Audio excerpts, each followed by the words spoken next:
its path is data, test data, aardvark, silly balls. Never thought I'd say like this. You can have a picture on the foreground and like frames and things on the background or something. And you can even say on the background here should be text, but then on each card you can have different text. And so this is a little fast on this emulator, but you can see them zip by. I can probably wait. Yeah, I can play it frame by frame, I guess, so you see it a little better. So that's basically how this with the background and the foreground works. And so this was what I used to learn programming. I'm Guybrush Threepwood, mighty pirate. And you are? Joaquin Jacinto de Mera Alfonso de Oro, treasure hunter extraordinaire. What were you doing down there? Nothing. It looked like you were playing with dolls. They're not dolls. They're polyarticulated porcelain power pirates. Polyarticulated porcelain power pirates. Okay. Anyway, what would be wrong with dolls, please, sir? Guybrush? If I click here, it's the mirror.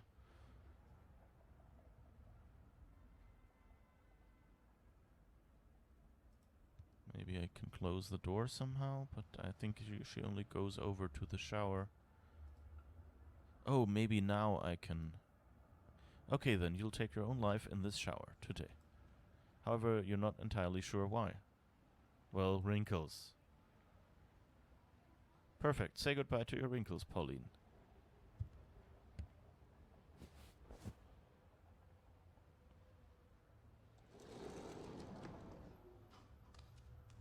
And that's where we got the running water, I guess. Okay.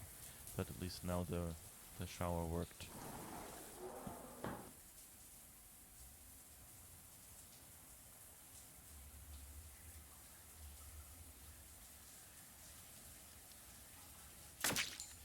It's not a good idea. Let's reopen that door. Okay, let's see. Bowling ball, a boxing glove, and a gun. Well, we know that the gun made holes in the walls, and we can shoot it. So I guess we shoot the cheese, make it Swiss cheese that way. Leave the room, Uli. Let me see something different. Give me a moment to finish the puzzle. Take that, you law-breaking dairy products. Sam, no! The cheese was innocent! Innocent? I think not. Voila, Swiss cheese. Or close enough to fool the casual observer, anyway. Don't say voila. I like that he shot all of the cheese, but then only picks up like one piece. You're the true champion! Yay! We have a hill!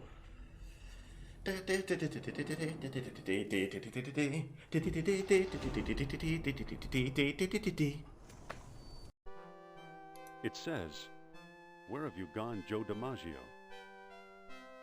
Where have you gone, Joe DiMaggio?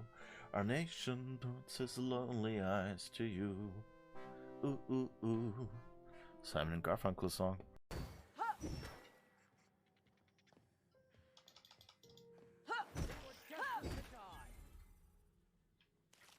What? What did he just say? Captain Picard?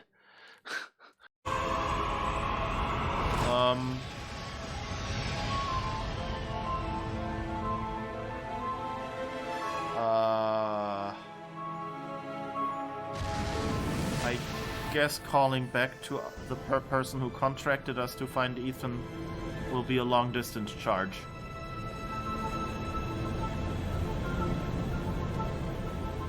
Very, very long distance.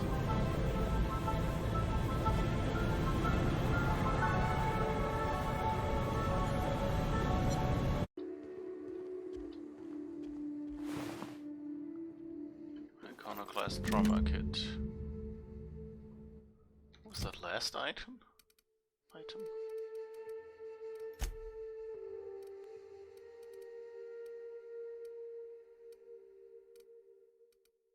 Sounded like euthanasia kit or something like that. I don't know.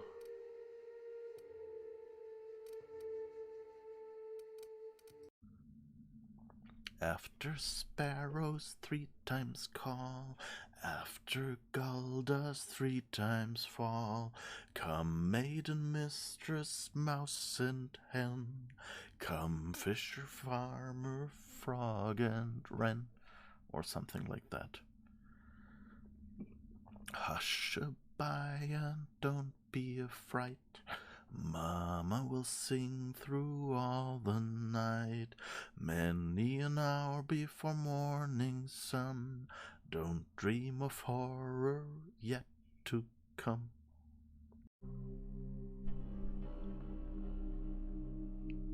You're sure the suite does not bring back any memories, Monsieur Yesterday?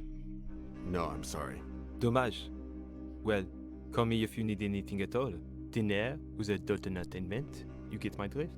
Blonde, brunette, bold, black, white, young, oldies, sex pots, fat ladies, dwarves, hussies, spinsters, natural, surgically enhanced, clean, or filthy.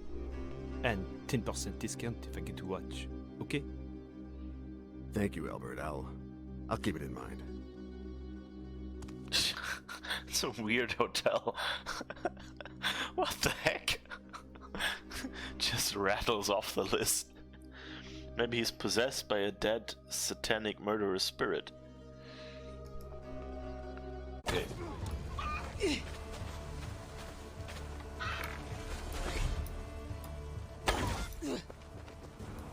Why is the chicken attacking me? Seriously. Do they have attack chickens here? What the heck?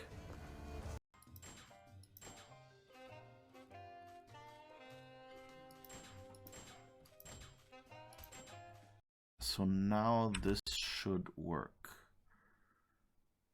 Yes.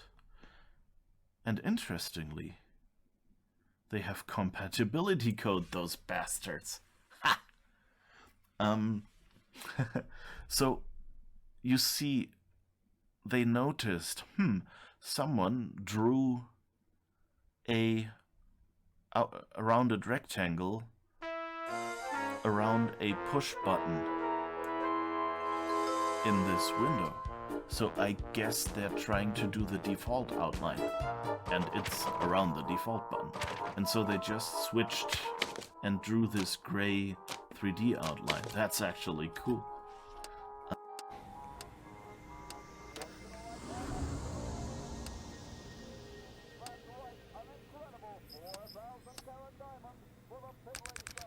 Okay, and this is Circuit burned out. Damn it. If I had been here to do the pre-check, I would have caught this. Powerfully arm is damaged. Press X to continue. Create a connection between the green start piece and the orange end piece. Yeah, so this is you know, like your run-of-the-mill hacking puzzle, kind of. But you know, it's not too bad, and I actually like these little logic puzzles, so it's okay. And I like that they integrated it fairly well with you know, the gameplay, kind of with the logic here. It's it makes sense that you might have circuits and that there might be spots where there are elements and you have to reroute something because something else burned, and you might not have, you know, much money. I can kind of think that, you know, that's I mean, basically it's pipes, the game, you know, where you build drainage pipes, and at some point water will flow in it. If you haven't finished your pipe by then, it'll flow out, just that this one doesn't have the timer on it. So it's actually a pretty fun little game. It's a game mechanic. Totally enjoy this puzzle. It's my hill. I did it my hill. And now the end is near. Wait, no, he had food up there, didn't he? Or did I already eat that? But yeah.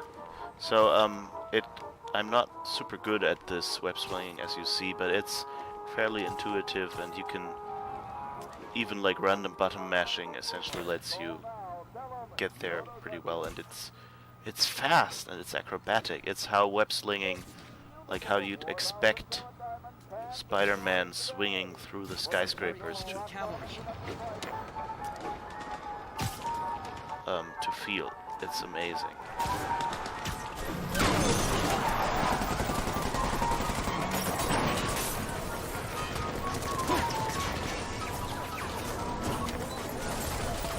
We need more backup! 1032, Times Square, officers under fire! Rub it often to measure your progress towards true bliss.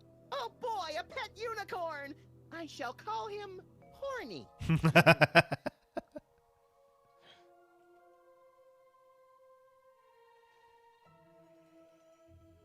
Oh my, how lewd. It works much better if you actually manage to push the button soon enough. So where's Dr. Goodnight? Upstairs, apparently. Good night, sleep tight, and when you dream of bees, not the bees. No, wait, wrong movie.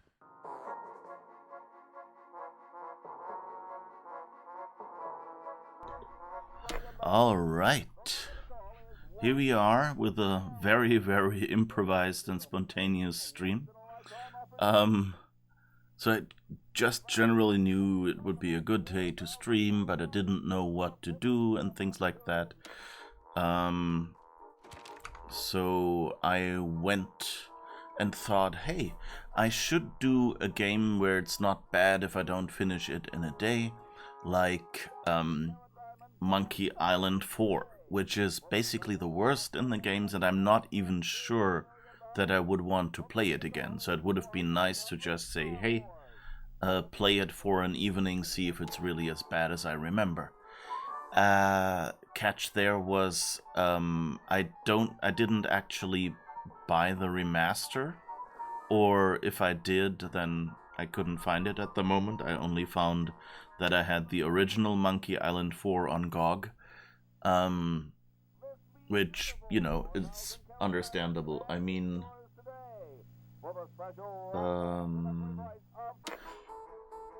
I think I have the box somewhere, but it might not actually be here, because Monkey Island 4 was actually one of the games I bought when it came out. But then I realized that this version of Monkey Island 4, at least, it works really badly. It switches the screen to 640 by 480, which made the second screen go weird and turn off at points, and it basically was not playable, and I didn't want to be able to not play in windowed mode and quickly go into OBS if needed and things like that. So let me just update the stream title, and then we can get to the game that we're actually playing, which is the game called Day of the Tentacle, which, those of you who know it, it's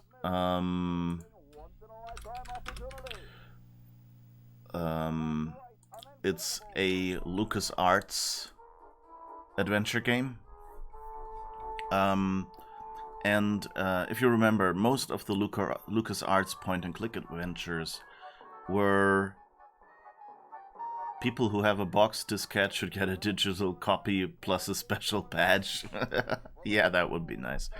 But I mean, I have a digital copy, and I might even have got that like in a giveaway or something that GOG did or something. I don't remember. If I didn't, it definitely wasn't very expensive. But yeah, the problem is it's basically the same version I bought back there. Oh, and hello, Ali Sephian. I only said hi in text so far. Day of the Tentacle. Yes, exactly.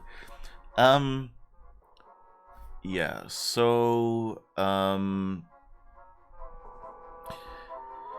Yeah, so most of the LucasArts games, as you might know, are actually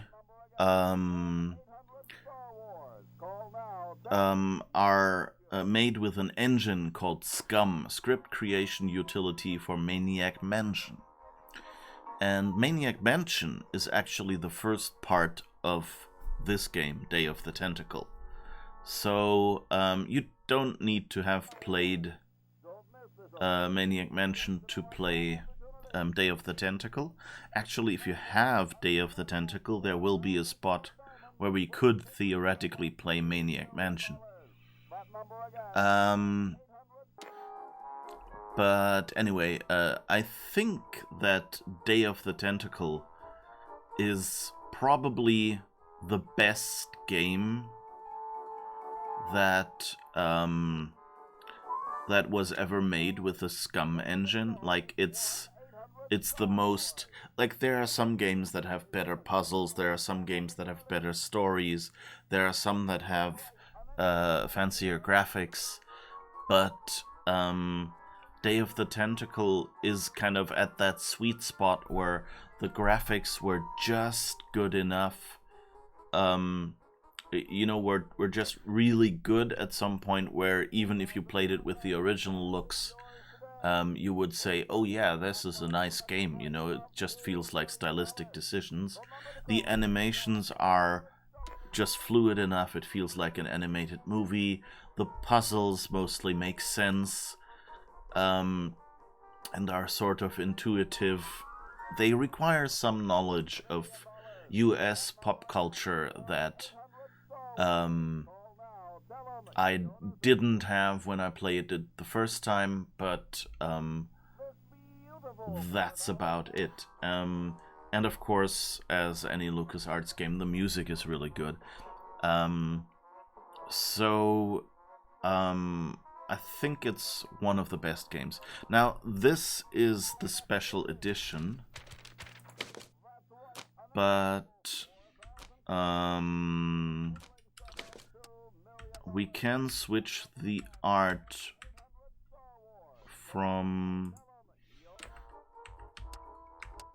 well, if I can find, here, classic or remaster. I think I'll go with classic. So this menu screen apparently stays the same. The menu screen kind of looked like that, just not as high resolution. So they basically redrew the art at high resolution. Alright, I guess we're good, so let's try this. Yeah, I don't think I had an autosave. Do we want the developer's commentary? You know what? I'm assuming that most of you probably know this game, and I don't think I've ever listened to the commentary, so this would probably be a good spot to activate that.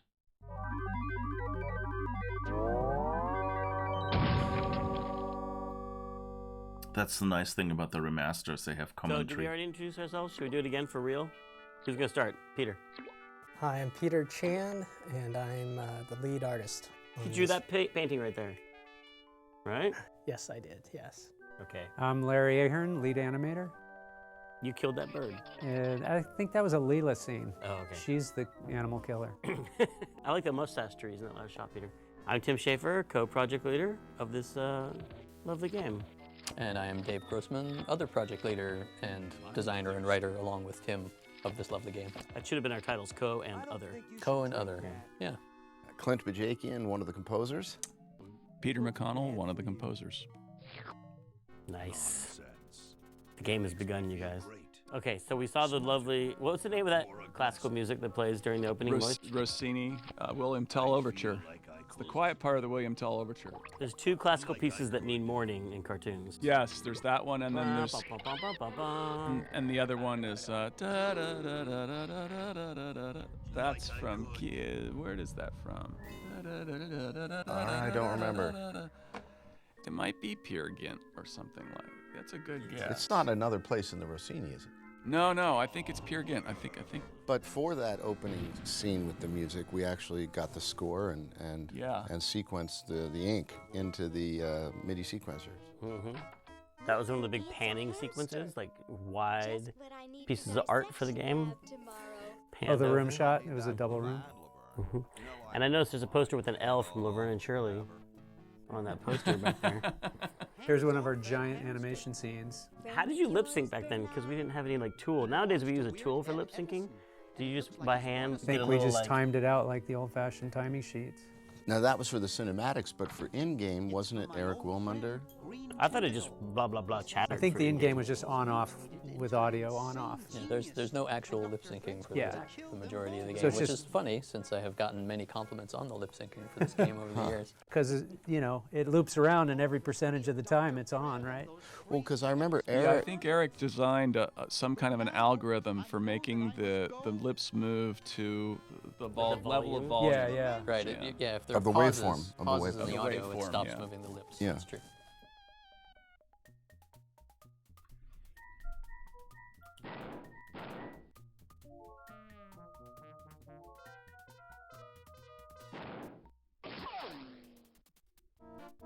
Now these credits were done by Kyle Balda.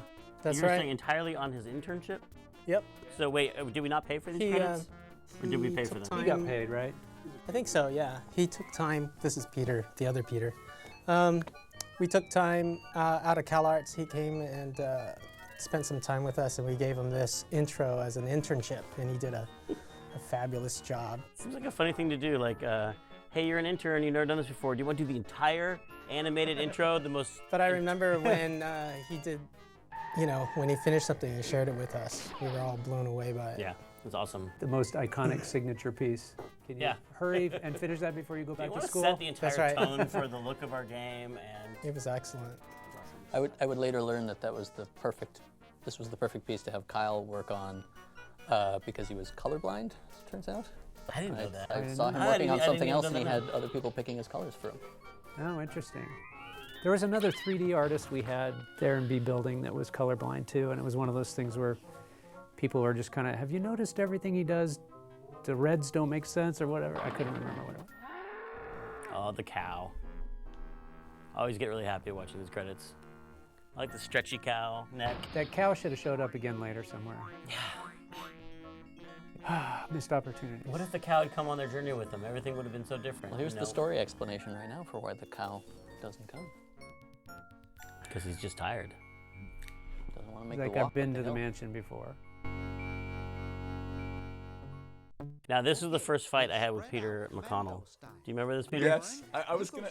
You were gonna mention that? If you were gonna remember it. Because the opening cutscene was too long, and we always had a problem with too long opening cutscenes. And so we were like, let's split it in half and put an interactive sequence. So there's an interactive sequence that's about to start. But I seem to remember it was the wrong time of day for you because it's nighttime outside. It started in the daytime with the mutation scene, then it became nighttime. Right. But then what happened? Then it turned into daytime at the end. That's what bothered you because the music couldn't make that transition in your mind. Yeah, well, I think mostly I was crabby because you know we had to the cutscenes and the interactivity required a bunch of programming in iMuse, and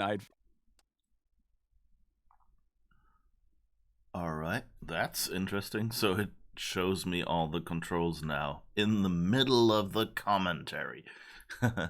But I guess it gives us an opportunity to talk about this. I love this game because like it's just like the animation is so great, you know, it really feels like an animated movie.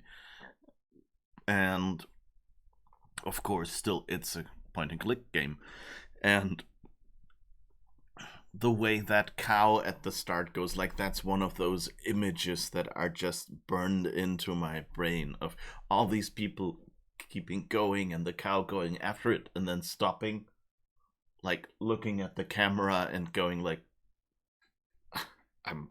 why am I even following them? Okay, so middle mouse button is inventory or I. Okay, so I can just remember I and forget that.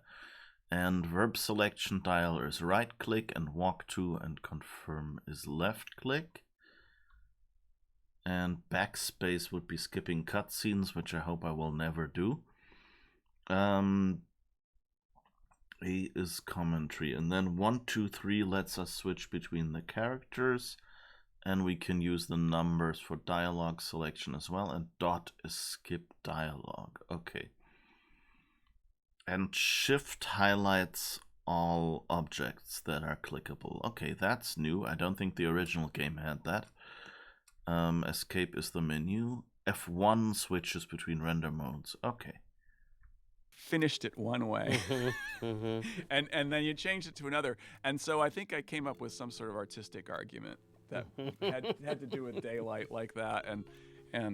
But that's an important thing to learn running a project, to not change things after someone spent hours and hours making something. Well, it was also an important thing to learn not to step way out of your bailiwick and tell the guy who's writing the scene how to write the scene.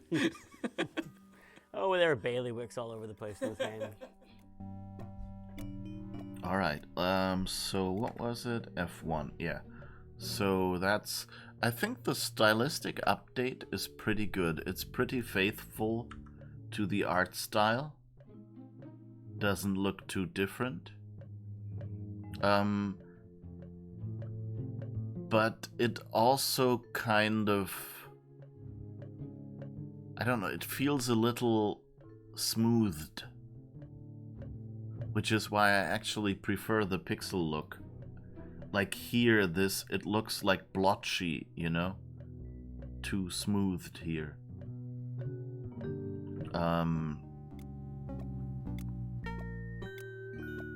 Like they really went out of their way. You know, you didn't have the pixel resolution here on the edge of the ear, so there's like this blotch of dark pixels at the top.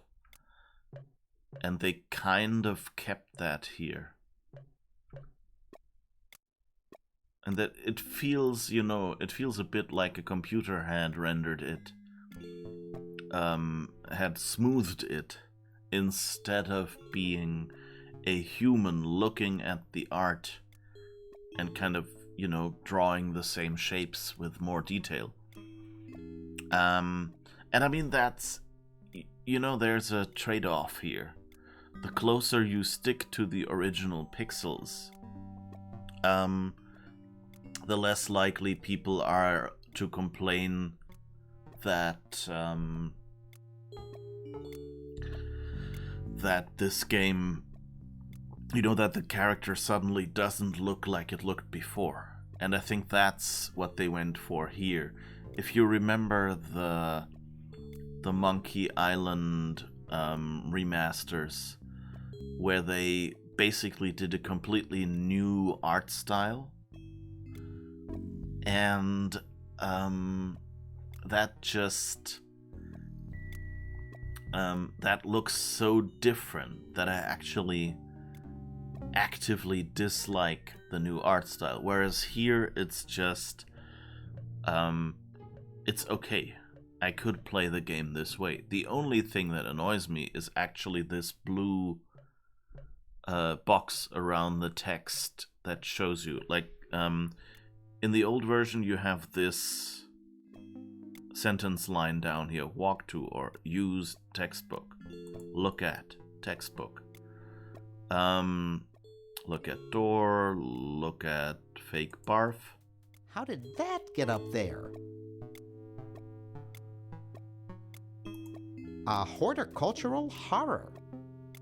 Let's look at Chuck the Plant and things like that. So, you know, you have that sentence line, and they just took that bottom area away and show you the text near the cursor. And it just, I don't know, this blue thing just looks so weird and so out of place with the rest of the art style. And this weird shape, I don't know. It actually, like, I feel it gets in the way. They should have just done the text with a shadow, kind of like what they do for dialogue. How did that get up there? You know, just give us that font instead next to the text. That would have been fine with the outline. no running with scissors, says that sign. That's nice that you can actually read that now. I wonder if that was like something someone just made up, like what could the no sign say? Or if that was like, you know, in the description, like we need a room with these exits and a sign no running with scissors over the door, and then they went, well, we can't really say no running with scissors here, and we don't want to make the effort and record the dialogue.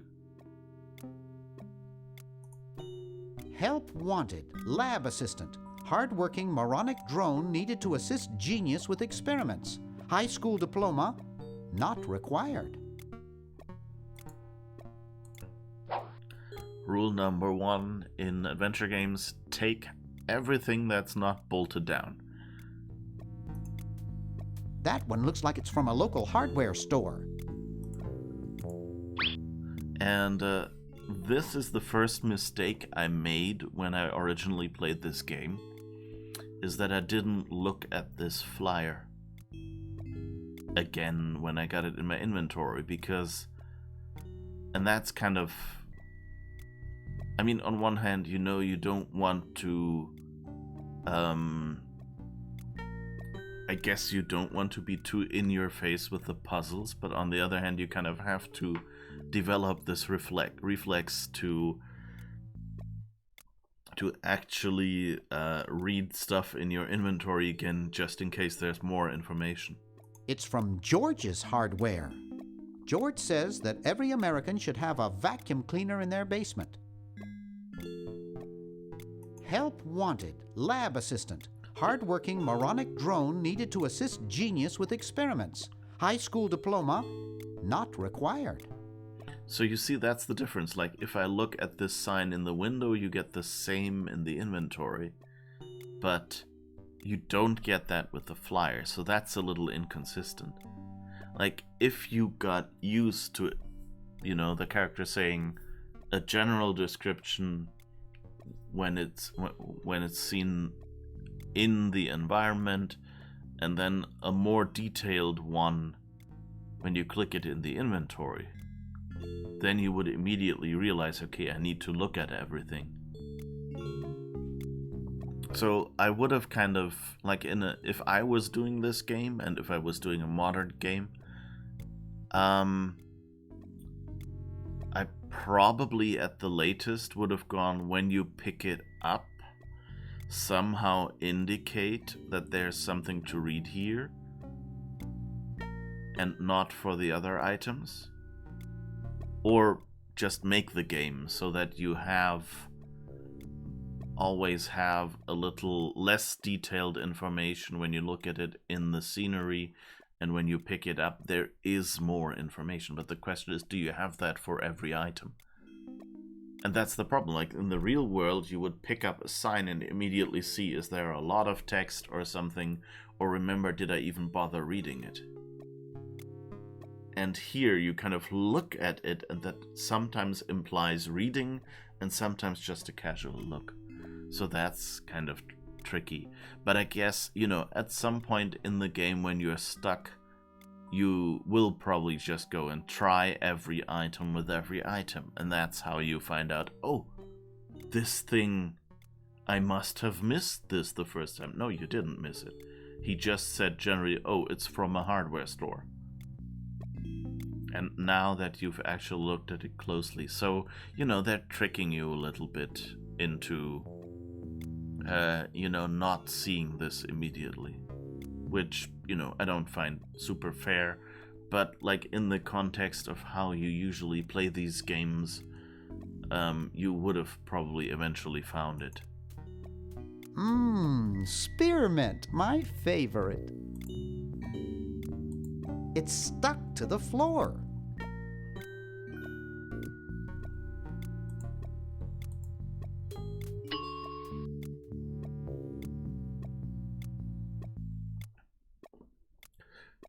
And yeah, the one of the songs they mentioned was in a beer commercial, right, Ada?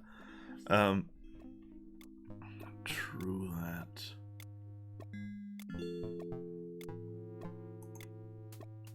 Someone's breaking into a car out there. I'm not leaving this motel until I find those tentacles. Alright. I guess that was their trick. I'm not sure, is it day or night outside? I think it's day outside in the rest of the game. And so by not letting you leave the door yet, the room yet,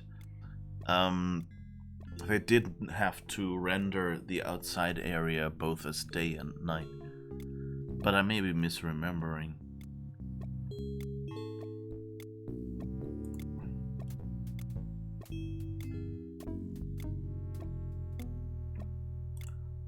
Neat! Yeah, there's a few standard phrases that you get when your character has no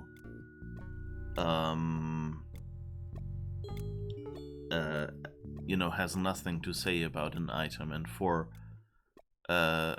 Bernard here, that's usually neat. And those phrases get burned into your brain as well. Oh, there's a dime. 1952.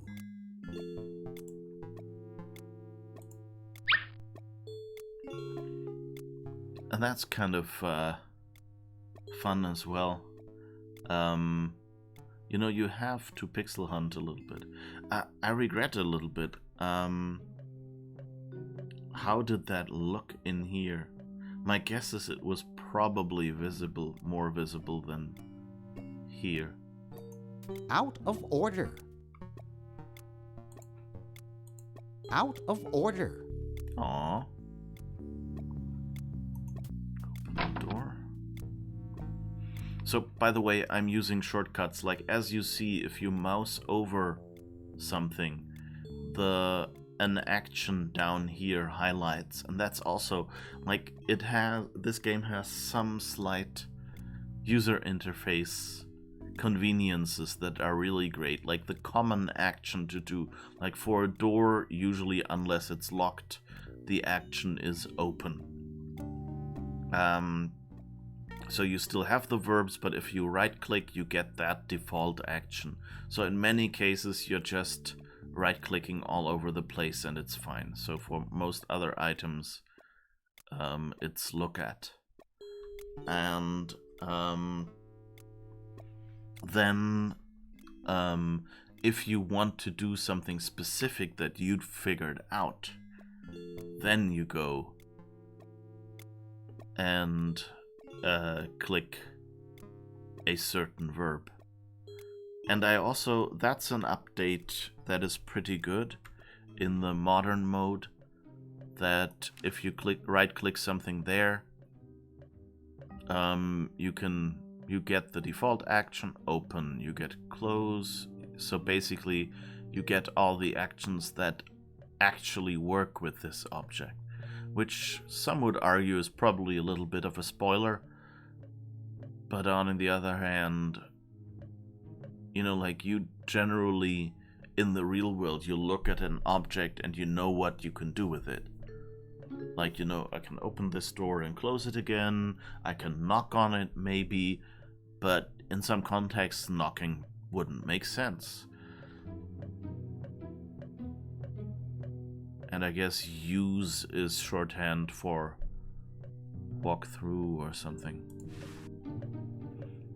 Don't use the English phrases you learn here in English class. Didn't the other guy say bitchin'? Yes, exactly. Hoagie says bitchin'. Whoops. Wrong button. Instead of pressing F1 to switch back, I actually pressed escape.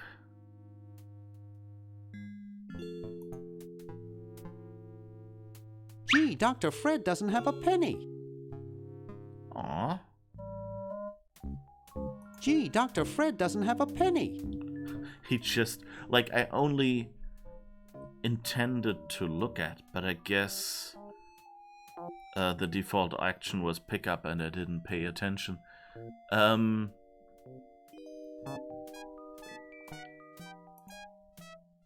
Sleek design, sturdy construction, attractive housing. All in all, a fine phone. I don't have anyone to call. Boy, the Edisons are a spectacularly ugly family. How judgmental. It's closed. And some of these things are things that games these days, like this UI has been simplified a lot in current point-and-click adventures. Like this, what is called verb coin often, this API, because I think Monkey Island 3, at least for the LucasArts games, introduced that. And they had a coin where, like, on the edges of the coin were sitting the different actions.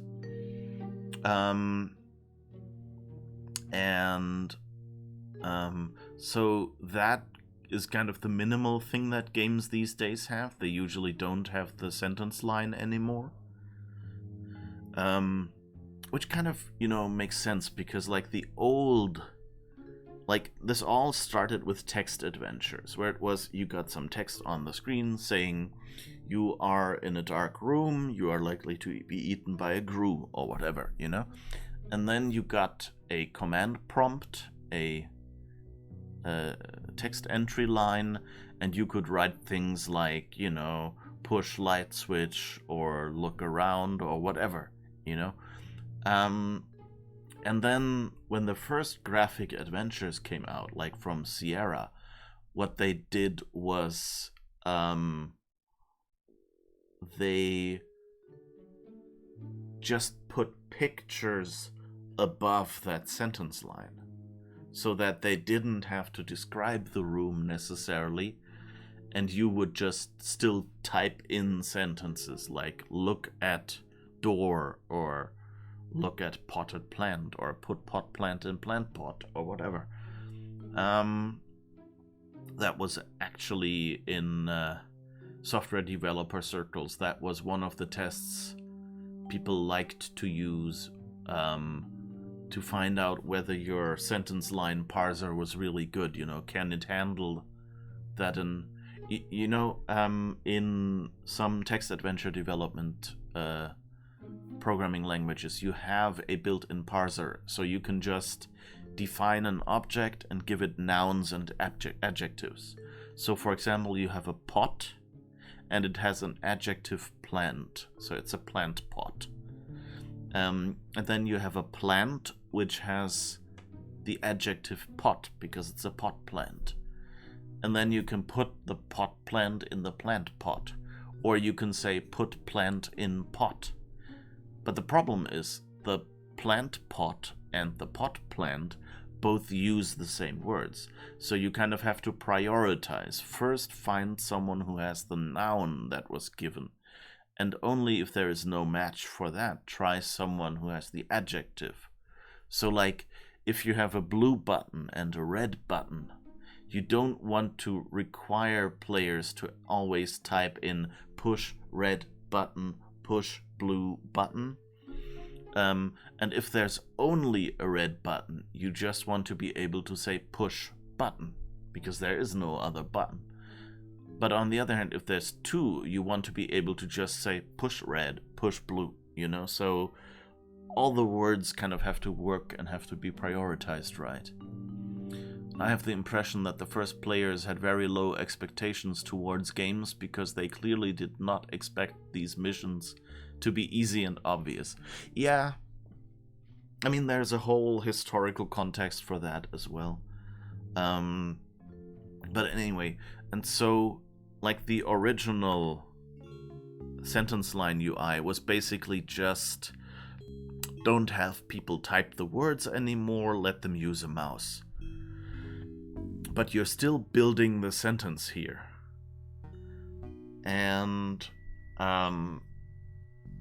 we had a software project where we wrote such a dialogue system. Oh, cool. Was that like a chat bot, or what was that? If you can talk about it in any more detail. Yeah, but if you look at most modern games, they don't even often have the verb coin anymore. Usually, if you still have the coin, it's limited to look at, talk to, and use X with Y, usually. And so, if you want to search a drawer, you would just say look at drawer, and your character would automatically open it, look inside, and go, oh yeah, it contains the murder weapon, you know, whatever. And this game is still a little before, where they were kind of not sure how much they wanted to be a simulation.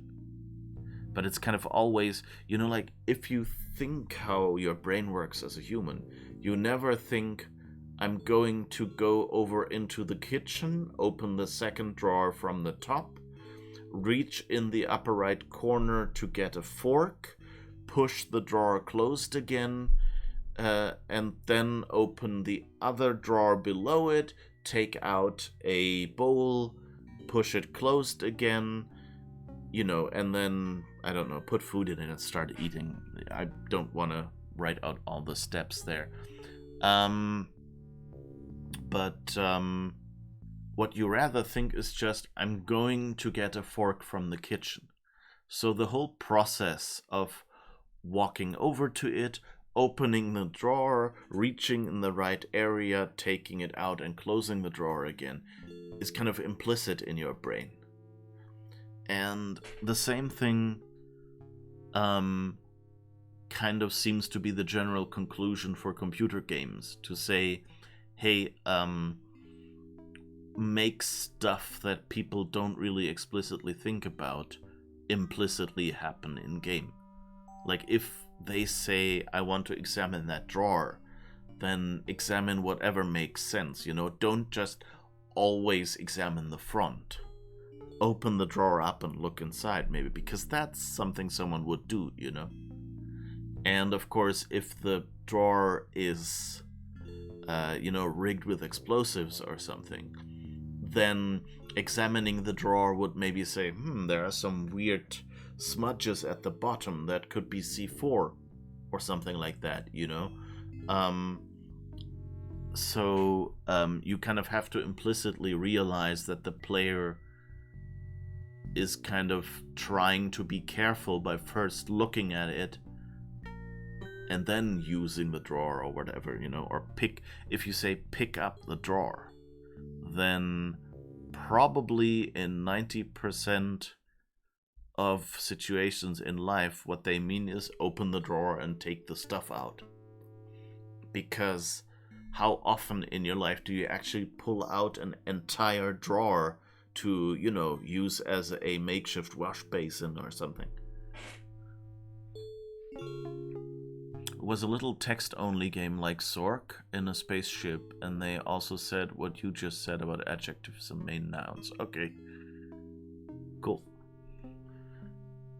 Alright, let's then open this drawer, if you want to be so picky. It's a bottle of correctional fluid. That's also something that hasn't aged well. How many kids today know what correctional fluid is? Okay, nothing else in the drawer. Because, you know, people don't use typewriters anymore. So they may know, you know, like white paint or something like that. Titanium white, as Bob Ross always calls it. But, like, nobody today uses correctional fluid anymore. And by nobody, I know, you know, like, you can probably find some person that still uses it. But most people I know don't use a typewriter anymore. They have a computer and a printer.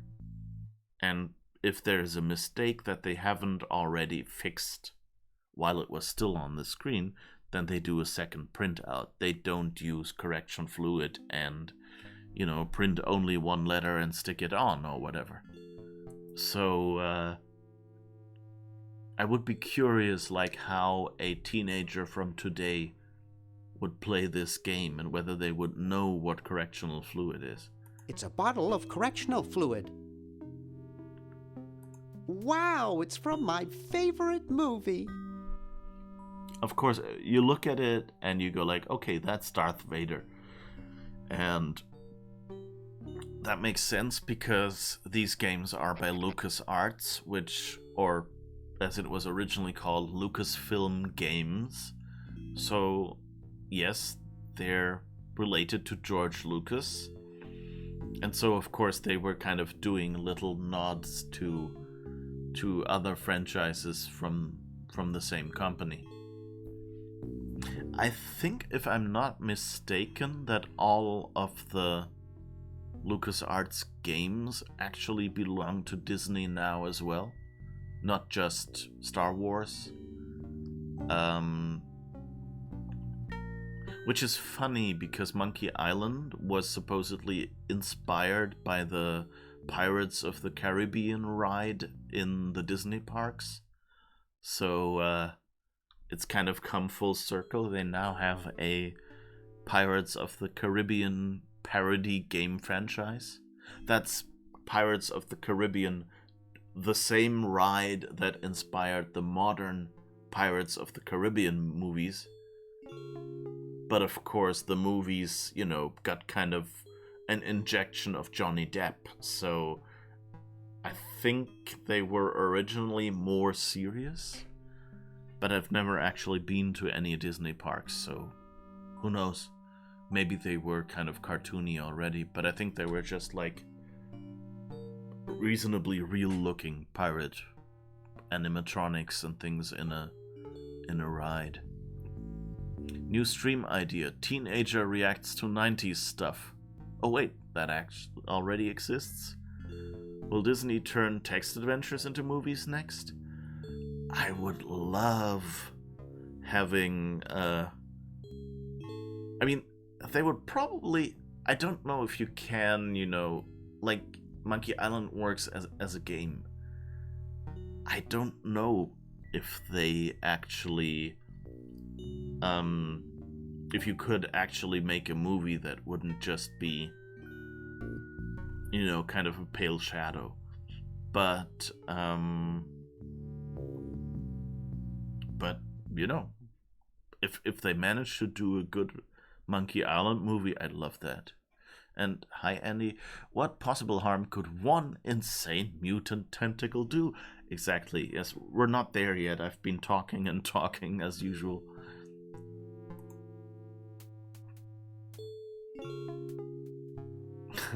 He smiles. Always make sure they get your good side. It smiles into the camera. I like that. That's like all these whimsical moments. It's really nice. Looks like Dr. Fred wearing a powdered wig.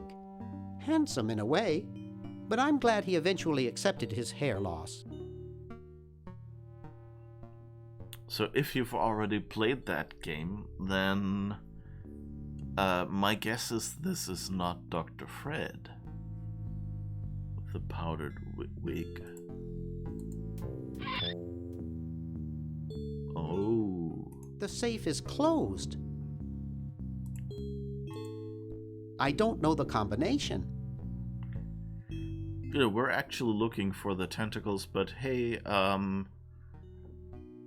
least we're not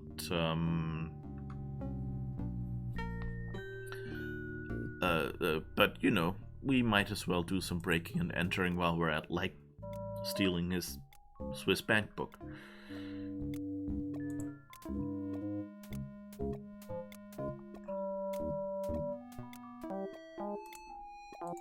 Laverne's covering that territory. Oh, okay.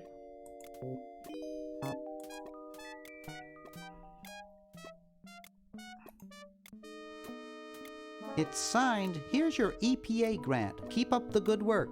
Hi from Mommy, Ronnie 83. Oh. I don't think I got that at the time But, so Ronnie, who gives EPA grants. So I guess his mom is dating Ronald Reagan, and he's giving out EPA grants? That's nice. But again, like, some of these jokes, you know, they're just, like, if you grew up in that time, or maybe at least followed politics of that time, you can kind of understand it. Hoagie's got that part of the house. Okay. Oh, we have a clock. There's something funny about that clock.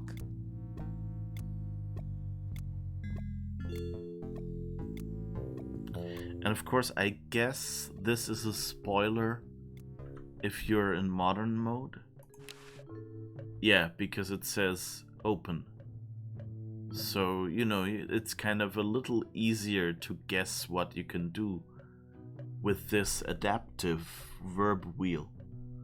Which I kind of understand. You don't want to show 9 different verbs here every time.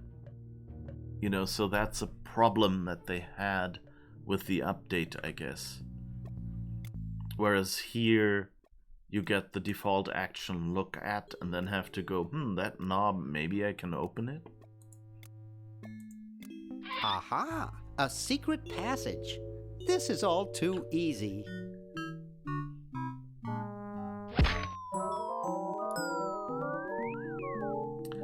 Another of those moments that seared in my brain. Laverne, how'd you get upstairs? Am I upstairs? I got lost. Seen any tentacles? What's a tentacle? Oh, just something I whipped up in my spare time. Made good pets, actually. Until one of them tried to take over the world. Had to tie the little buggers up in the basement. Good thing you told us that. Yeah, Bernard wanted us to set them free. Thank God you weren't that stupid. Did you say Bernard? Okay, you're free to go. Thanks, Bernard. Yes, thank you, naive human. Now I can finish taking over the world. Wait! Oh, yeah. Now I remember. He's incredibly evil, isn't he? I'll try to talk him out of it. Well, what possible harm could one insane mutant tentacle do? Leaping lab rats! Dr. Fred. What have you done this time, you meddling milk toast? Now Purple Tentacle is free to use his evil mutant powers to take over the world and enslave all humanity! Whoops. Our only hope now is to turn off my sludge-o-magic machine and prevent the toxic mutagen from entering the river. Isn't it a little late for that, Doctor? Of course. That's why I'll have to do it. Yesterday, to the time machine. This is all your fault, Bernard. Behold, children, the Chronogon. Doc, can't you just send Bernard? No, you must all go to increase the odds that one of you will make it there alive. Have any people ever been hurt in this thing? Of course not. This is the first time I've ever tried it on people.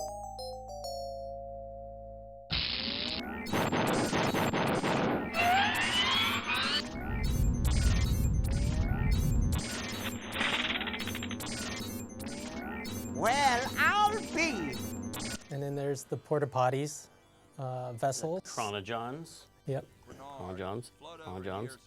This, by the way, is an amazing full-screen animation before it was possible to do full-screen. And not actually animated. That's all. The background's all color cycling. It's all color cycling. A lost art in the world of.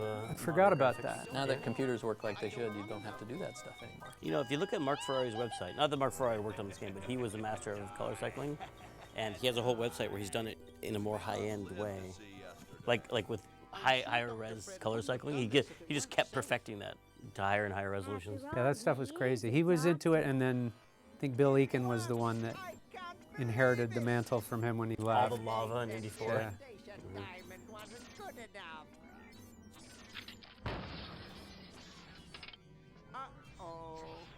See, color cycling.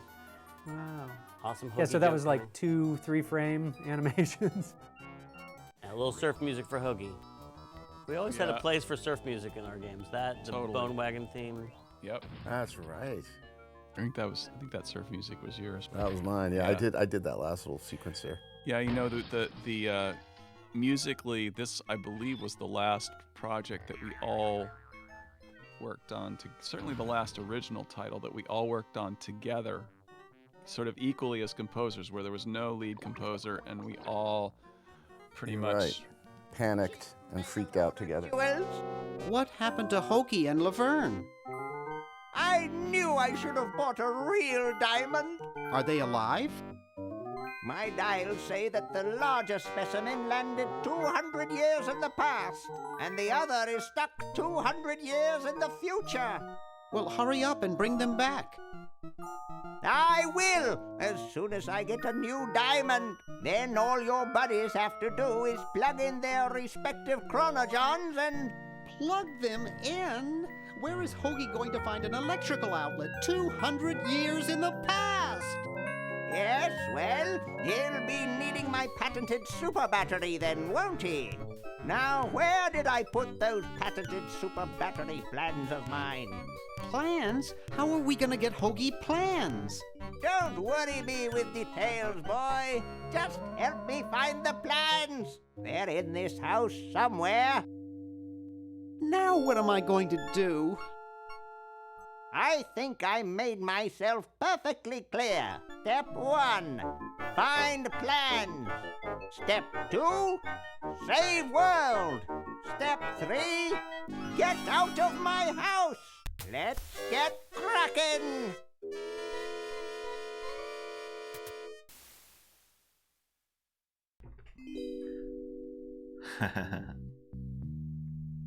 Okay, am I right, or is this is finally the game starting? Like the game, all of that was intro. Right, all that was The intro. game has now finally begun.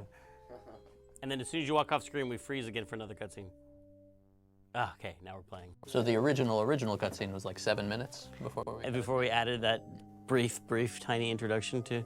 We always were wrestling with that. I felt in adventure games, like you want to tell the story and set it up for, the intro. But then you think of another, before the intro, we should do this other little intro, and then you'd end up with all these like intros to the intros to the intros, and they get super long. I feel like that's just because we were inexperienced writers. No, I but some people like that. Some people like that you set the whole stage and then they're interactive, and some people are just clicking and they want to get to it. Yeah, but we never respected those people, to be honest, who just clicked to get through it. The reality is you guys had a story to tell, and that's the way to set it up and get people invested in it so that when they actually get into the interactive part, they feel invested. And Were these cutscenes escapable back then? Did we? Yes. Good, but you'd be so confused if you just started this game. Right. And I do feel like we're asking the player to play a part in this story, and it's mean to make them wait so long before they can. True, but at least they're being entertained. But of course, it's a classic, full of mistakes, but a classic.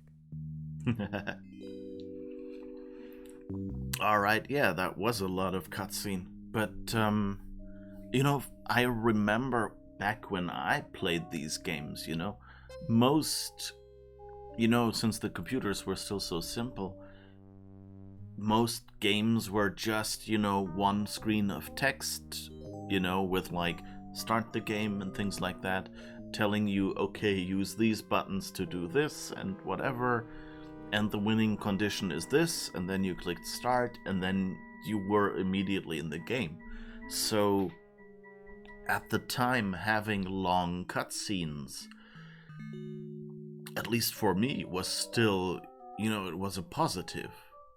It wasn't as if, you couldn't just play an H.264 movie on your Mac, Like, back then we had QuickTime, which was like postage stamp sized.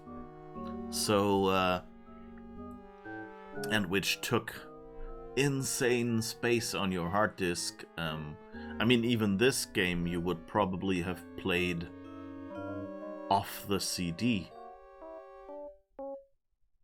Maybe? I'm not quite sure. Like with the Monkey Island game, that actually has a loading icon. The Monkey Island 4 that I originally wanted to play. It has a loading icon that is a rotating CD. So there you definitely know you put in the CD and most of the game was on the CD, and occasionally it took a break to catch up. So, you know, just having a game like this where you actually got a sort of animated movie, you know, was still a novel thing, so this long intro actually wasn't that bad. But of course also, I've never played it without that segment in the middle where you walk around and look. And today, you know, you would have a segment like that as the tutorial. Like there would be a prompt, you know, saying, hey, this is an adventure game. If you've played one before, just click here. Otherwise, please click look at the bottom and then click an item on the screen, this and that item on the screen, and then it would have kind of flashed and highlighted, you know. Alright. They should have made the open close icons only visible after you look at it. I'm actually not sure whether that's a better solution, because you know, if you click at something and there is an icon not present and you say look at it, I'm surprised I ever got out of there alive. You don't really expect to get another option, you know, that you haven't seen already. And so people might miss that they should click again. I don't want to get locked out. And that's interesting here, that they actually give you the open and close actions here. Because there is an open door, but then Bernard tells you, no, I don't want to do this, saving them from having to, you know, make this a separate sprite and animating it.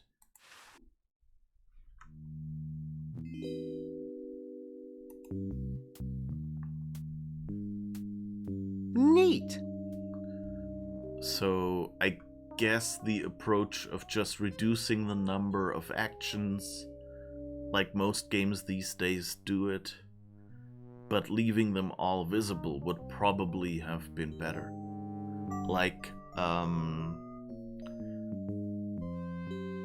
I wonder why they didn't do that, you know? I mean, they can always, you know, make actions that aren't available. It's empty.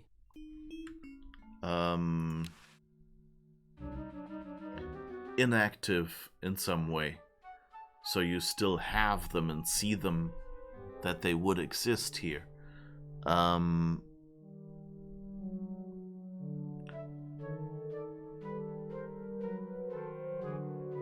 even not. I mean, just use the messages so it's not obvious. But, you know, they could swap out actions if they want to. But, like, usually, you know, use is enough. I guess open and close you need because walking through a door is a separate action. But for example, use and talk to could just inhabit the same location usually. You don't usually use a person in these games, at least not, not literally. Again, pushing escape instead of F1. Can I use this? What happens if I do that? I don't want to cause any more trouble. Ah, chicken. It can't do anything without a new diamond. And by the way, I love the... You still love your purple tentacle plushie. Oh yeah, that I wish I had one of those. I have a little portal turret, and that's about it. I think actually most of the merchandise I have is somehow portal related. Just because there was one time where either it was Think Geek or Steam themselves, Valve, made a whole lot of really nice Portal merch. So I have a Portal turret plushie that actually has a motion detector in it and says things. And I have bookends that are like the stick figures from the what's happening in this level overview, running into the bookends, kind of into portals painted on it. And I think that's basically it.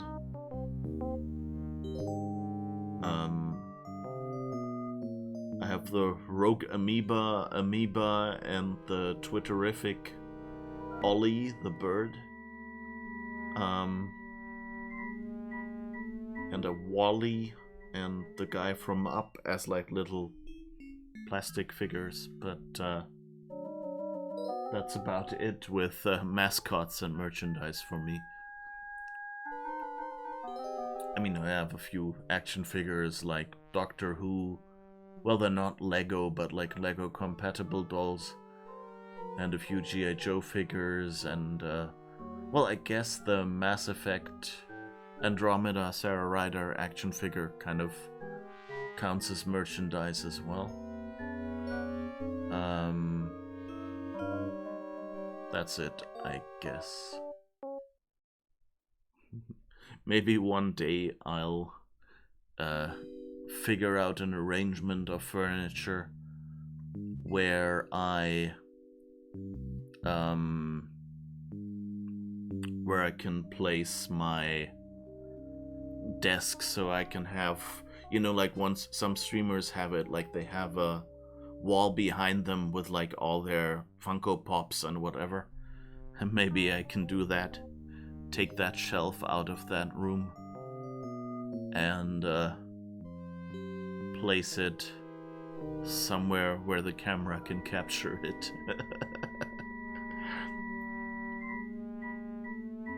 But yeah, right now, the way my apartment is cut, I don't see a way of still having all the furniture I need in place.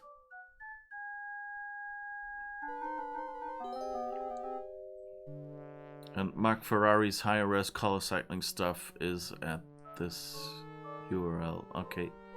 Yeah, he has... Those are really gorgeous if you look at those. They're... like, he's done, like, big waterfalls on cliff sides with, like... And so how color cycling works is, back then, these old games, the screens could show thousands and thousands of colors, but the computer didn't have enough memory to like store an entire screen's pixels with full color information. So because for, you know, like thousands of colors, you needed like 4 bytes for each pixel, you know, like 8 bits red, 8 bits green, 8 bits blue, 1 byte, so 8 bits alpha or something like that. Maybe even 3 bytes would be enough, but that's still so that would be, you know, like 4 bytes of space. And if you multiply that, you know, 640 by 480 by 4, what is that? Let me just... 640 by 480 by 4. That's 1.2 megabytes. A little over 1.2 megabytes.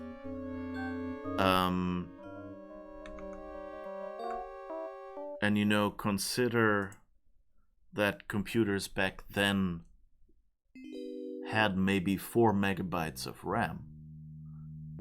So if 1/3 of your RAM was just used to keep what is currently on the screen, and then you have to remember this Bernard sprite, you know, you probably have one sprite for the body, or rather 5 sprites, you know, depending on what pose he's in, and different ones for the face and the head, you know, when he turns around, that's all different sprites. So you even if you had that memory free, you would then for each item on the screen need more memory, again at 4 bytes per pixels. So I don't know how many pixels these are. 1, 2, 3, 4, 5, 6, 7, 8, 9, 10, 11, 12, 13, 14, 15, 16, 17, 18, 19, 20, 21, 22, 23, 24, 25, 26. Well, let's say that's about 30 pixels and maybe 20 width, I don't know. But so that's 20 by 30 would be 600 bytes times 4 would be 2004. So 2 kilobytes again, just for one frame of the head.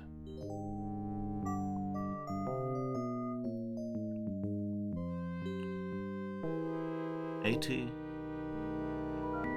Probably the entire character. Yeah, that would make sense. So the face seems to be, the head seems to be about 30. And so this could be 50. That roughly makes sense. So yeah, maybe he's 800. Yeah, 200 pixel tall screen. Yeah, but anyway, you know, and so you need 2 kilobytes alone for like the head, and probably more like 5 kilobytes to store the entire character, just one frame.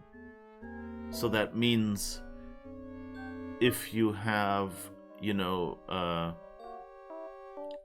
4 or 5 different frames only, like that's maybe walking left by 1 step or something like that,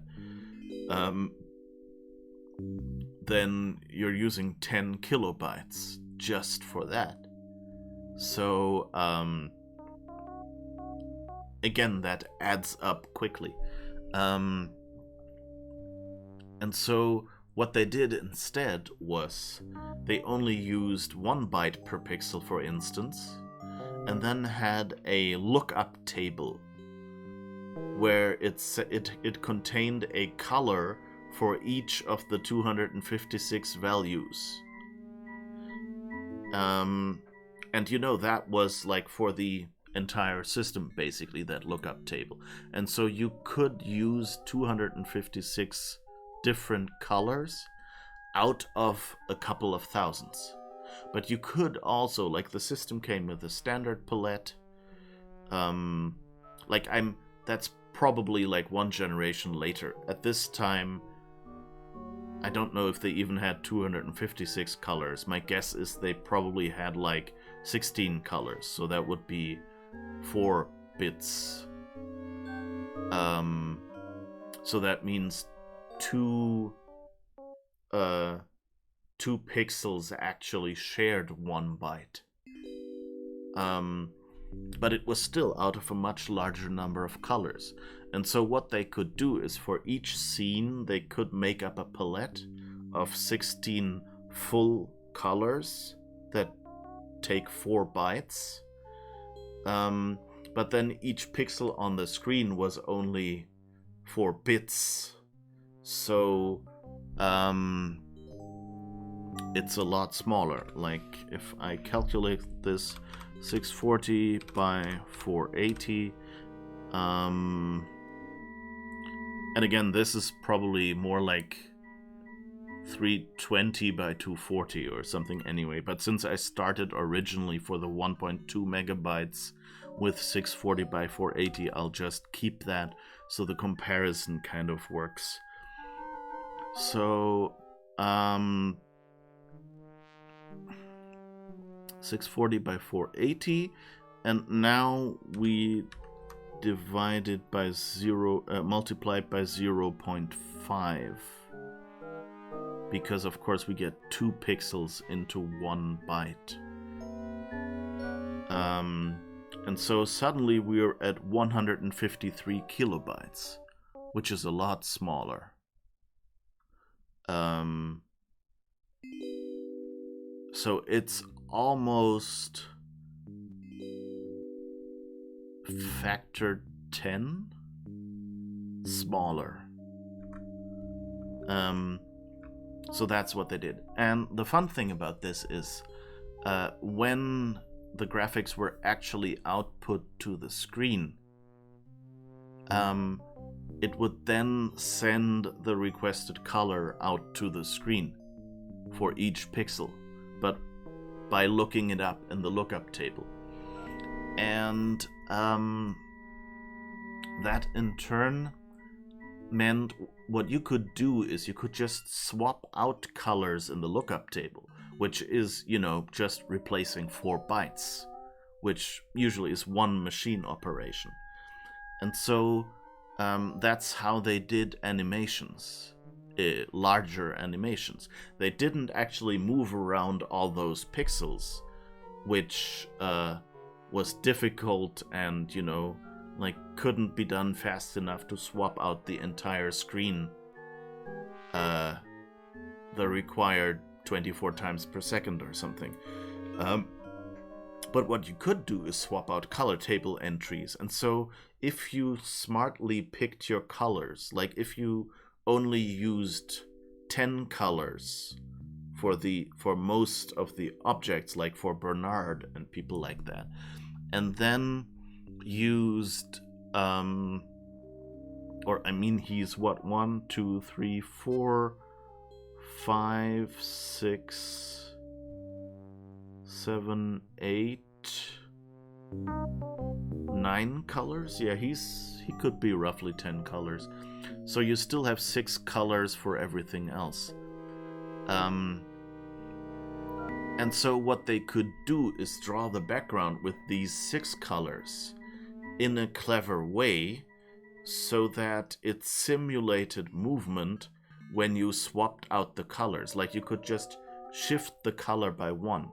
And you know, if you draw a gradient going like white, or let's say a color that's rare here is a shade of red, for instance. So let's say, you know, like salmon, pink, and red, and you draw stripes, salmon, pink, red, and then rotate the colors so that all the pink surfaces become salmon, all the salmon surfaces become red, and all the red surfaces become white. Then it seems like all of these have just moved sideways by 1 stripe's thickness. And that's basically how they, for example, did water in games like that. That they would just draw the waves, and then by switching the shades of blue in the color palette, it would seem like that water moved. And what they could also do is have several slots that have the same color. You know, and it was like, in the pixels here, it's actually a different index, a different slot in the palette. But in the palette, there would just be 2 slots having the same blue. And that way you could make very fine such grids, and then by shifting the colors by 1, the 2 blue strips with the same blue would just move down by 1. And so a 2-pixel strip could actually just move by 1 pixel. And that's basically what they did. You know, they just they animated, often it was water or lava or other liquids, that way. But the background when they were in the chronojons was actually that. These concentric circles, that was just a few such. Put them upstairs. That's got to be it. Upstairs.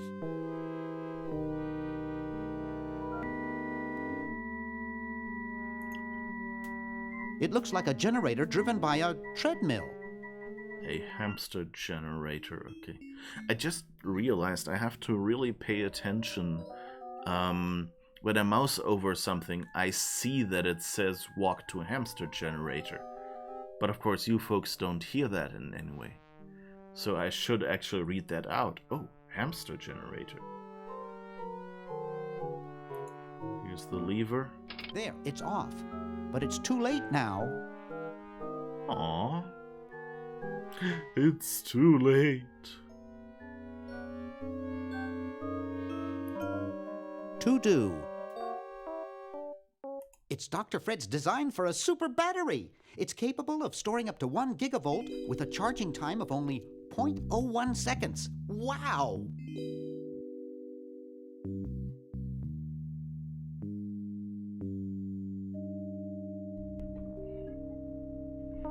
Alright, I guess we found it.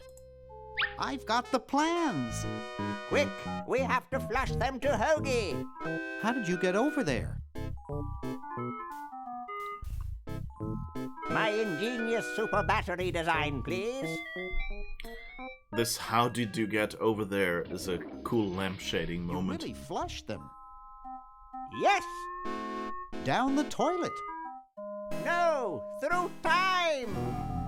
Using the highly sophisticated time flux hydraulic vortex chamber I've installed in each chronogon, you can flush small inanimate objects to each other through time.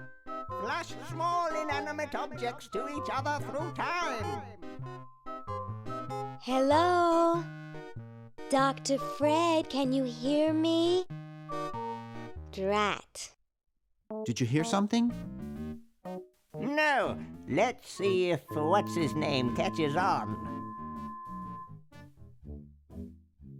Oh, great. I'm stuck in colonial times, tentacles are taking over the world, and now the toilet's backing up. Okay, come over here. It's your old pal, Dr. Fred. Dr. Fred, how'd you get in there? I want you to pick up those plans you see in the chronogon, Hoagie. Bring them to Red Edison. He's my great-great-great-great-great-great-great-great-great-grandfather. He'll know what to do. You need the plans to make a super battery so you can plug in your chronogon. Okay, if you say so, Bernard. Good boy. Does he have any experience with electronics? Well, I once saw him take 3,000 volts directly through his head without batting an eye. Didn't he pass out? Well, he was already passed out when it happened. Time for me to save the world, I guess. Ding, ding, ding, ding, ding. This is that we talked about a little bit when Dave and I played through. And originally, you could play all 3 characters right away. Remember that? Is that true? Oh, yeah, you could play all the characters from the very beginning. And we had our first pizza orgy where we tested the game out, and people were like, "Oh, there's so many options," and they were overwhelmed. So now we unlocked it. So you have to play as Bernard for a little while, and then you do something that makes it so you can play Hoagie, and then Vern's the last. And what about the other 3 kids? They got cut. There were 3 other kids? They were 3 other kids. Do you remember who they were? No, I don't remember anything about a piece of paper. I have a piece of paper that has a picture of them. Moonglow. Moonglow, Chester, and Razor. And Chester became... Chester and Moonglow ring a bell. Chester became Ned and Ted. Wait, not Ned and Ted. Jed and... Or whoever they were. Jed and... Ned and Jed. Ned and Jed. Okay. Ned and Jed. And Moonglow just went away. And Razor went away as well. I mean, I stole the character design from Chester and said, oh, I like that. I'll use that for these guys. And put them in a powdered wig. Why do the work again? Really? Exactly.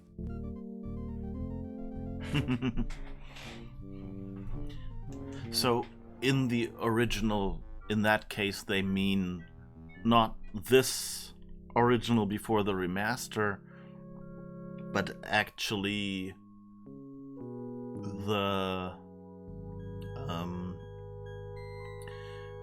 like the first draft version that they put into playtesting. Just to be clear about that, because it's always been that like I remember that it took quite a while to actually unlock being able to play Laverne. I wouldn't have been able to swear whether you can play as Hoagie in that earlier part, but I do remember at some point this button showing up and going ding ding ding, so that definitely was in the original game. Grody. Grody. It's empty. Edison's Super Salad Battery. Gold, croutons, oil, vinegar, lettuce.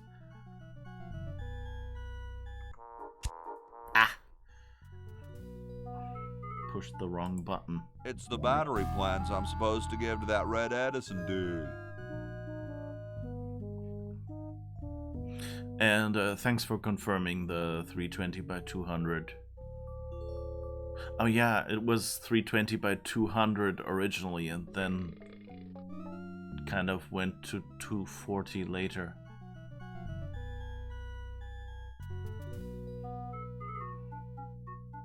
Yeah, but I mean, if you look at this art, they have a whole lot of colors.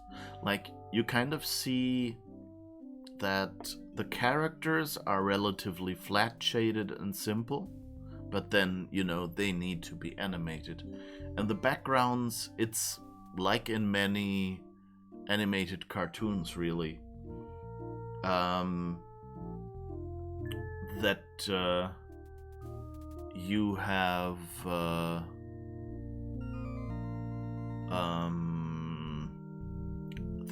much more detailed static backgrounds and less detail on the moving objects.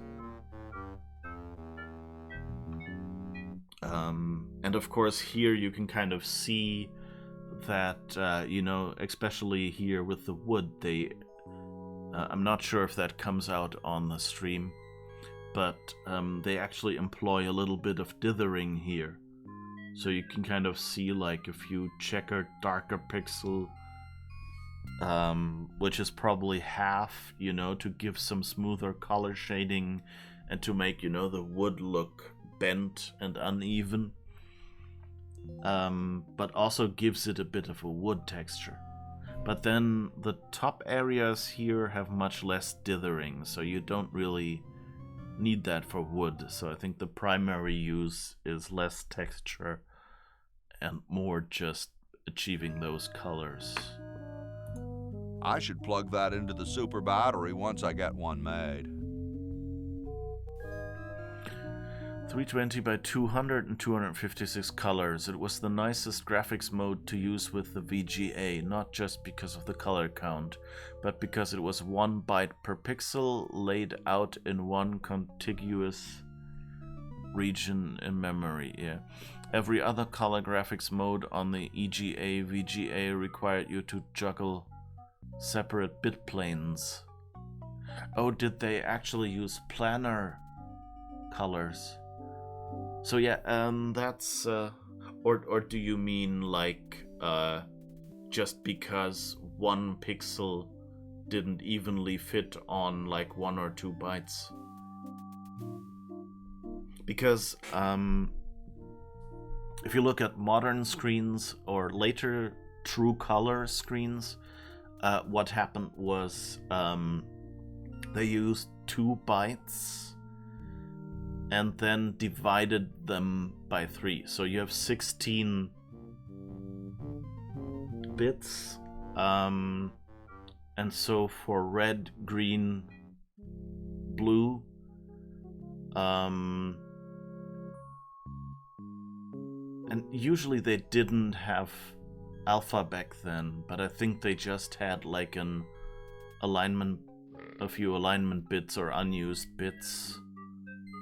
Often, I don't actually remember, but so that means, you know, they probably had 4 bits per component. So 4 bits red, 4 bits green, 4 bits blue gives you 12, and then 4 bits for the alpha. So that's how true color screens did it later. And then you have 32 bits, which is of course nice because you have 1 byte per component. Red, green, blue, alpha. But there is also a color design where instead of that, you basically have, for example, 1 byte for each component, but you have first all the red components, then all the blue components, and then all the green, and then all the blue components, or something like that. Yes, planner. So you would set the registers to turn on the red plane, then write the red components, 1 bit per pixel. 1 bit or byte? Then set register for green and write green, then blue, then bright. Oh, right. Back then they used a brightness bit. What was that for? Every plane existed at the same memory address, which you would read or write to. Was done by setting up registers before. Okay. Yeah, I guess that works. That means you don't need as many memory addresses, at least. Yeah, that makes sense. Because, you know, memory addresses themselves were 16 bits often at that time, if at all. Or maybe 24. And so if you had graphics memory, then only using a little bit of the space, of the address space for those colors was better, because that means you could plug in more memory without running out of addresses. Anyway, nerding out here.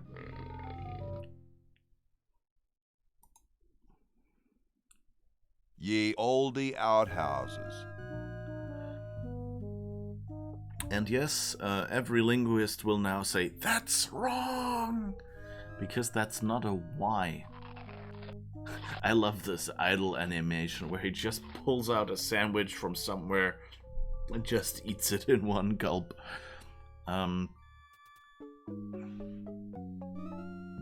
Let's see how that looks. You can actually see ye olde outhouse. Ye olde outhouses. But it's the S missing.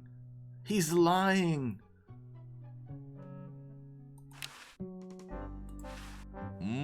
Kumquats.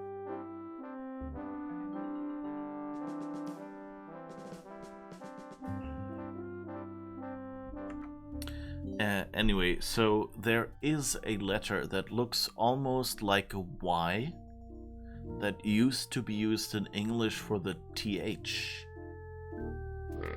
So this is the old outhouses, not ye. It's wrong. And by the way, this power plug was so easy to miss. And that's really, like, if you're playing this for the first time, I think I would probably recommend playing it with the new graphics just for like the little things that are even harder to spot here. I mean, I think it's a little intentional that this plug isn't quite as obvious to see.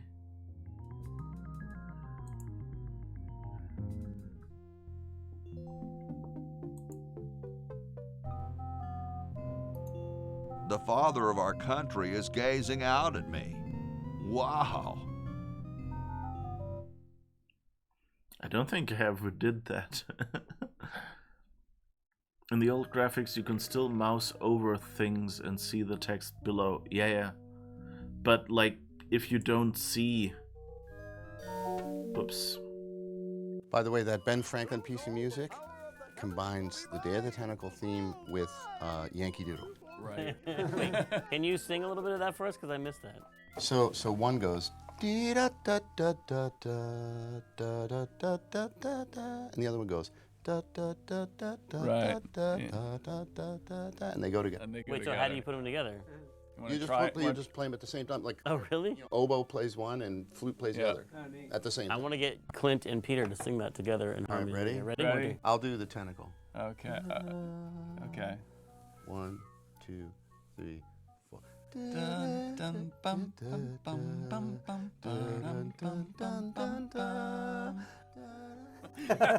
Something like that. That's pretty good. Not bad. Beautiful, beautiful. Yeah, you can see the text, but then, you know, if you're here, these are a few gray pixels among these green and brown pixels, so it's kind of easy to miss that that's not part of the rock pattern. That's what I mean. And then you might not even think of, pointing the mouse at that. Or you might not notice the switch from outhouse to plug if you're just mousing over. It's also at the edge of your peripheral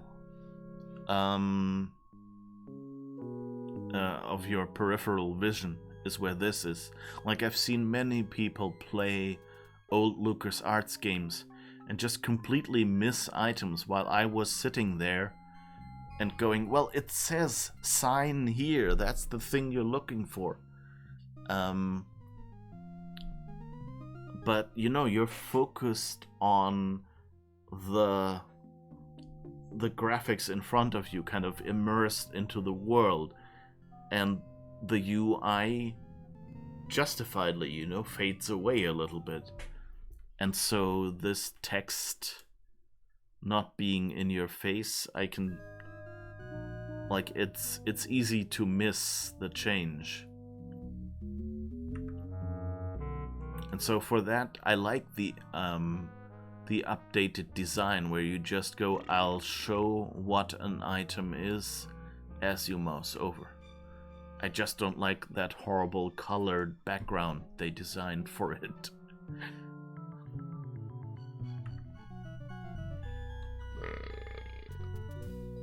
Jeez, Hoagie. You've not played this remaster with the commentary. That was great. Yeah, me neither. That was why when the game asked me, do you want to turn on the commentary, I went like, I've played this game before.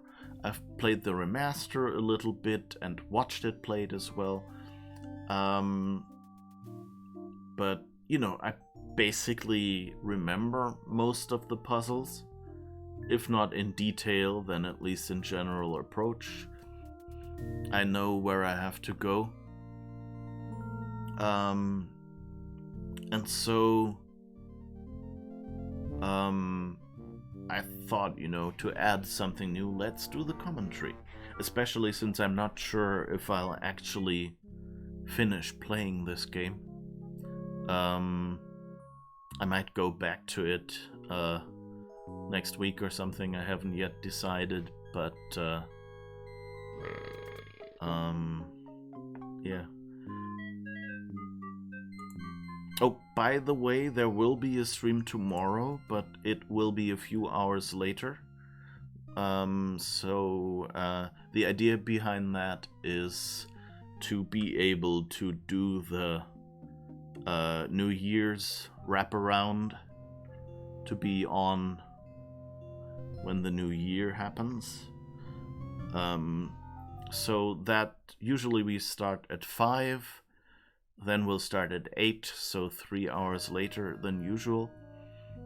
And we'll go about 4.5 hours or something, I don't know yet, like 4 hours, and however long we decide to stay there after New Year's. I mean, people may want to call their family and things, so I'm completely expecting some people to just go, okay, we've done the New Year, I gotta go now.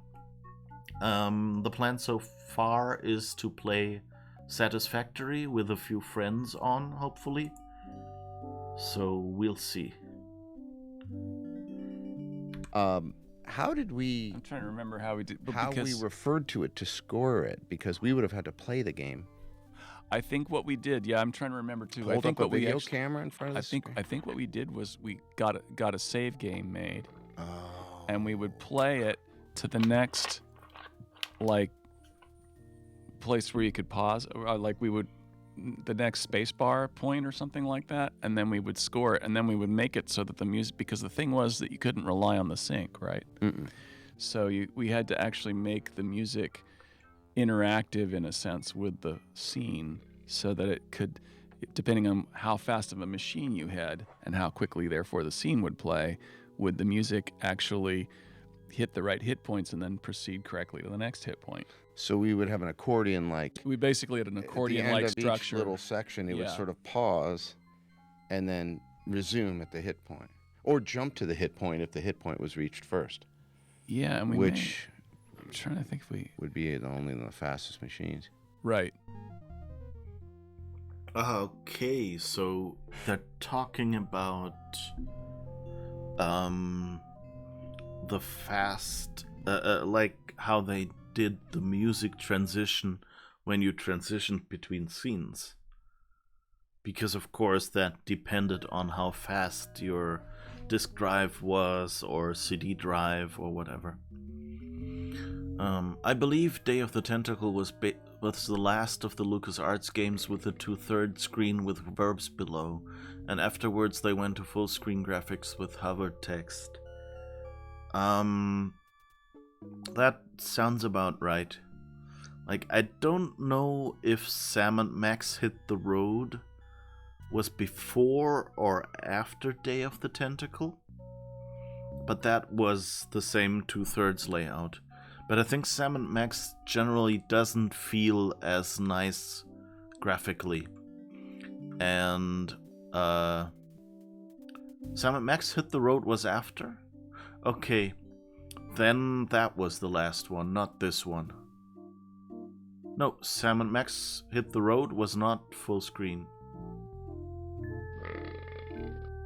That didn't have a verb coin. The first verb coin game was Monkey Island 3.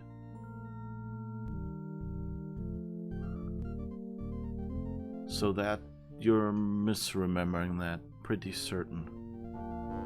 I could probably bring up a browser. Maybe you're mistaking it with... It didn't have a verb coin, but you right-clicked... Oh, right! You're right, yes, you're right. It had the little cardboard box, and you pressed keys to switch between the different actions. You're right. Yeah, okay, you're right. Yeah. So that's actually interesting, actually.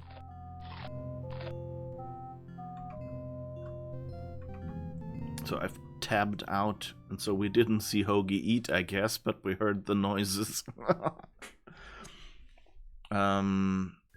Full Throttle, I think, then introduced the verb coin.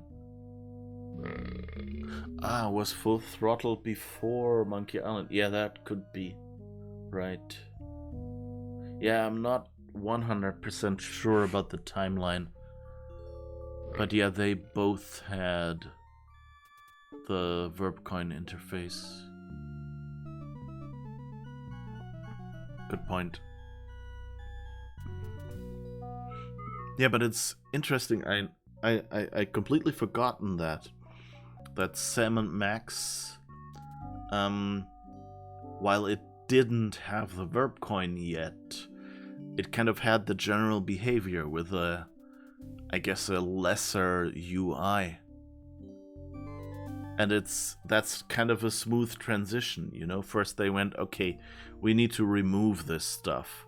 And so they still needed the inventory, so they gave you a little box icon in the corner of the screen that you could click to actually see your inventory full screen. And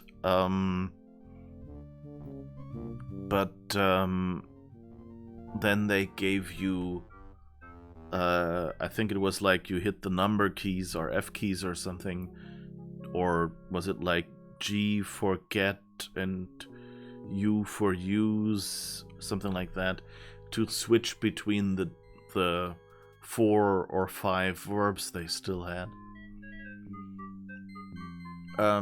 In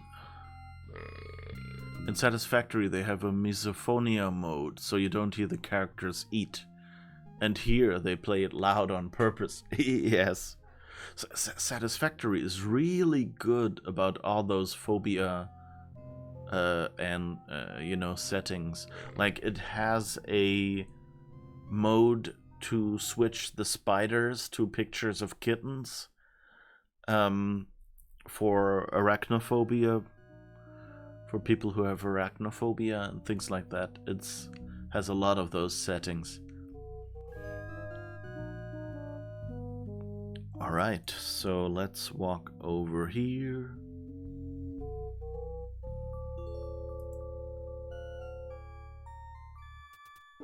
It's totally covered with crud. Okay.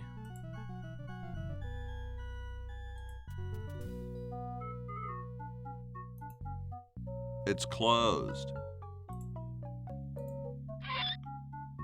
Oh, there's a letter. You're brilliant. What a novel design. Come to Baltimore at once. Okay. You're brilliant. What a novel design. Come to Baltimore at once.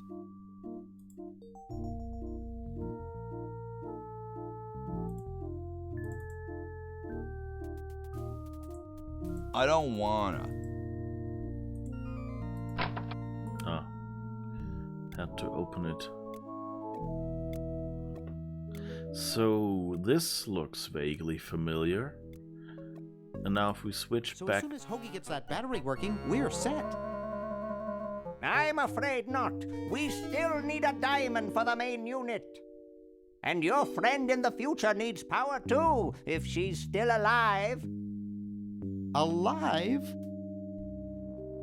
Get me out of here!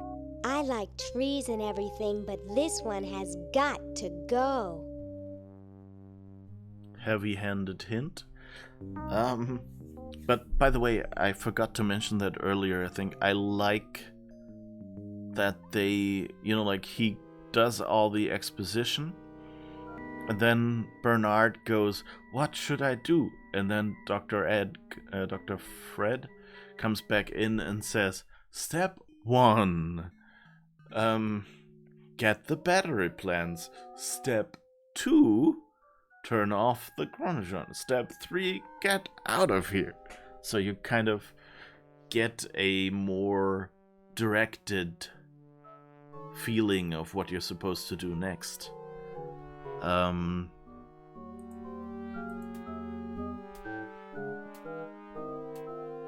Walk 2 upstairs.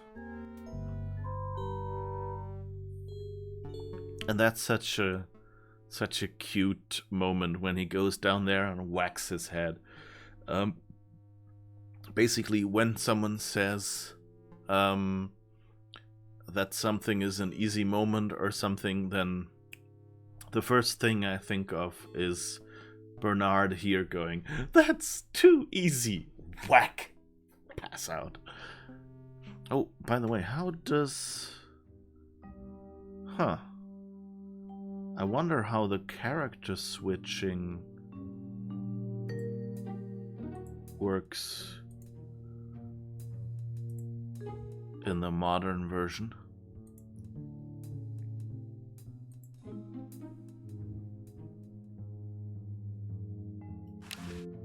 Ah, okay.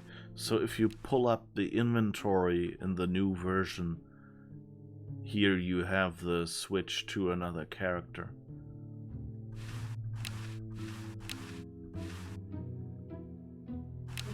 I guess that makes sense. So if we switch here, you see that's roughly the same room. The grandfather clock. I'm guessing it conceals the entrance to a secret lab.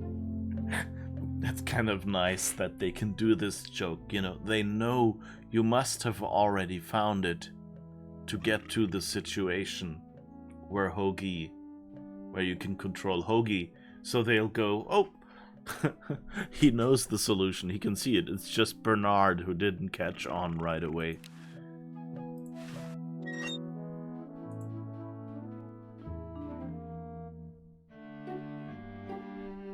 So now, CD games were just starting to be released on CD-ROM, and the first.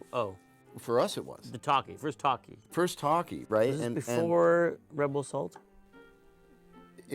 Was it before or around the because same, we same year? shipped two versions of this game. We shipped a floppy version and a CD-ROM version. Followed up with our first talkie, right? Our first talkie. The floppy version only had voice in the intro, and then it was all text. And that was not the original plan to do voice at all. No, we were not going to do it. And while we were making the game, human voice was invented.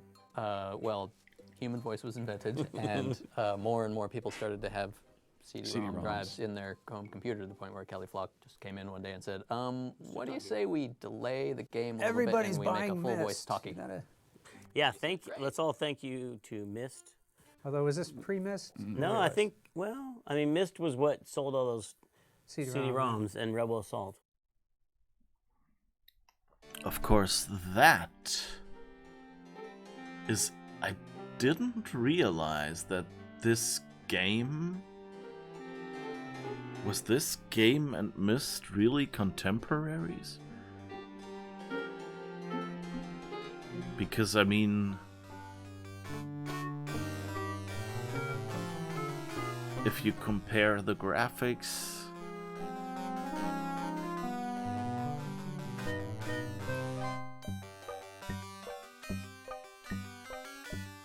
Well, there was no floppy version, so I guess the main thing is of Myst, I mean, so it kind of makes sense that you know, that they were kind of old technology, kind of like the previous generation, and Myst was just the newest generation. And so, as they said, you know, Myst sold all these CDs, whereas this game was still designed to fit on, you know, floppies. So that makes sense, really. Both 99.93. Thanks.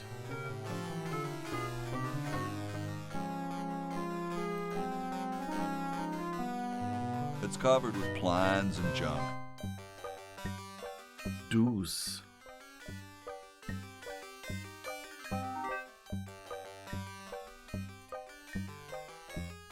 Say, that's a left-handed hammer, you know. I invented it myself. It was for my ungrateful slob of a left-handed son. Oh, well. Myst on PC required a Super VGA card, if I remember correctly, for 640 by 480 at 256 colors. It's... at least the Mac version of PC has a really weird size.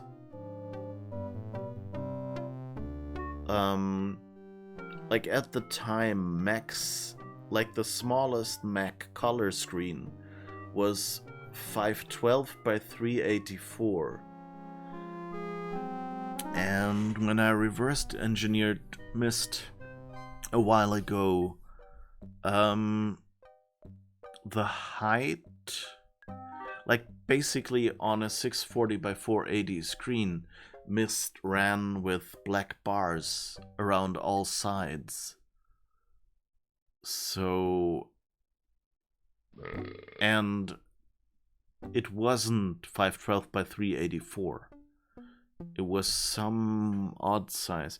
Part of that might be because they needed that black, kind of like an inventory area that they had at the bottom of the screen.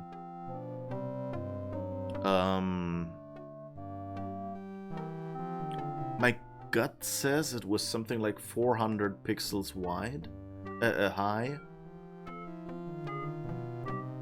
But the width might have actually been 512, so it was a really, for a Mac, a really weird size. I'd have to start the emulator and check actually to find out. Okay, I guess let's talk to you. Hey. What is it? You look kind of familiar. Of course I do. I'm Red Edison, the inventor, not to mention owner of this inn. Perhaps you've seen my picture in some important scientific journal. Then again, maybe not. Do you know Ben Franklin? Franklin? I would never associate with that overstuffed goofball. He has the stupidest idea about glasses with one red lens and one blue one.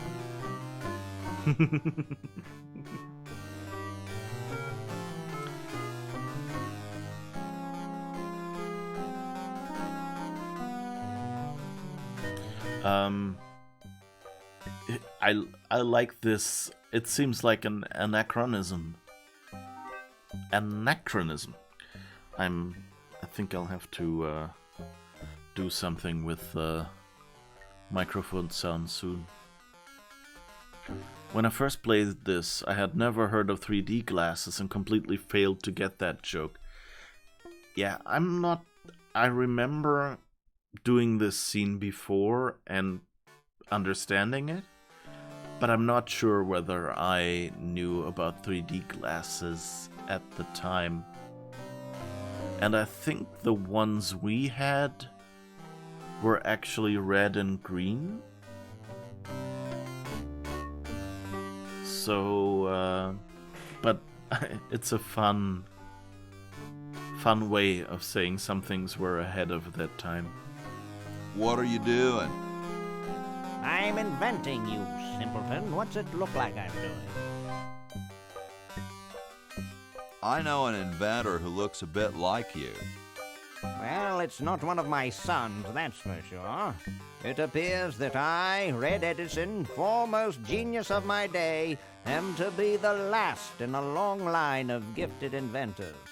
My nearly indistinguishable sons have decided that they want to be artists. I think it was Jed's idea. Or is it Ned? Ah, well, the left-handed one at any rate.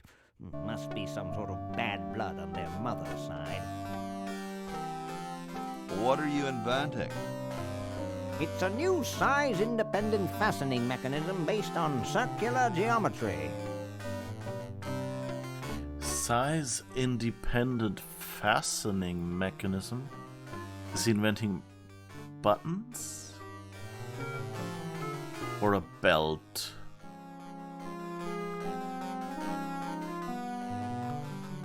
This is a fun bit, like how they came up with these weird answers that he's inventing, and you trying to find out what it actually is. What are you inventing? It's a new size-independent fastening mechanism based on circular geometry. Yeah, I think he's inventing belts. I kind of expected him to provide some more answers. I guess they didn't do that here. They often do that, where you ask someone something, and then they will, like, just have a bunch of random fun things. Well, see you later. You might if you cut that hair a bit shorter. Okay, so I guess we're supposed to give him the patent application. Super battery, eh? Brilliant design. Sometimes I amaze myself. Now all I need is oil, vinegar, and some gold. Alright, I guess that's what we're gonna do. Oil, vinegar, and some gold. But yeah, it's always funny, like, especially since many of us played these games as kids for the first time. And, you know, some of us are not Americans, so it's always interesting, like, which things people didn't get at the time, because either they had not encountered it, or because it wasn't a thing in their country. It's always fun. As I said earlier with correction fluid, you know, there's just a certain point at which you don't understand stuff anymore. Like, because it's no longer in use.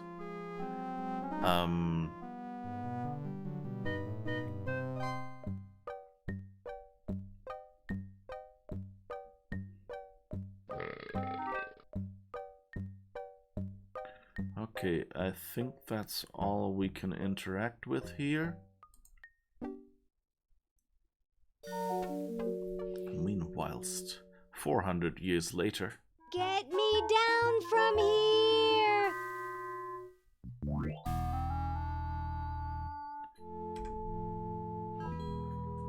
Interesting that it showed that... Was that here, maybe? Is there a commentary? Ah. So now, the CD... Oh, okay, that was the one we'd already heard. Okay.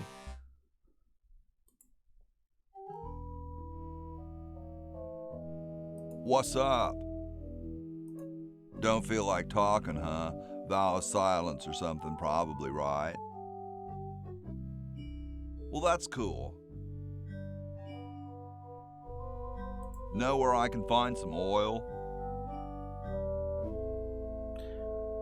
That's kind of cool that, you know, in a modern game, usually you would have some sort of notebook in your inventory where you can read all the mission objectives, or like in a non-point and click adventure, you would just have a on-screen display here saying find X, find Y, you know, find oil, find vinegar, find gold, or something. And they didn't have that here. But what they do is, you know, you can talk with him. Any kind of oil will do. I guess not. Although, I guess it disappears, so that's a pity. Know where I can get some vinegar? Any restaurants nearby? Know where I can get some gold?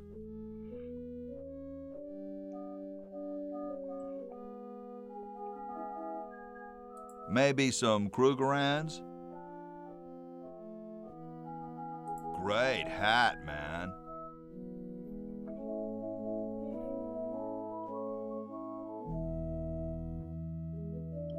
I know some dudes in a band who'd eat roaches for hats like that.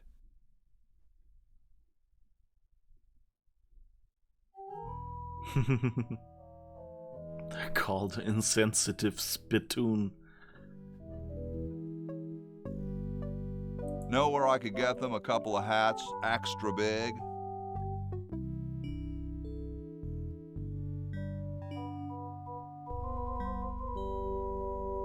Are there several manufacturers?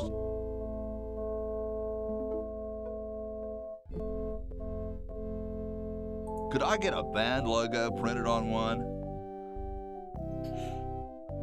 I don't suppose you'd consider parting with yours, would you? Well, let me know if you change your mind. Well, nice talking to you, dude.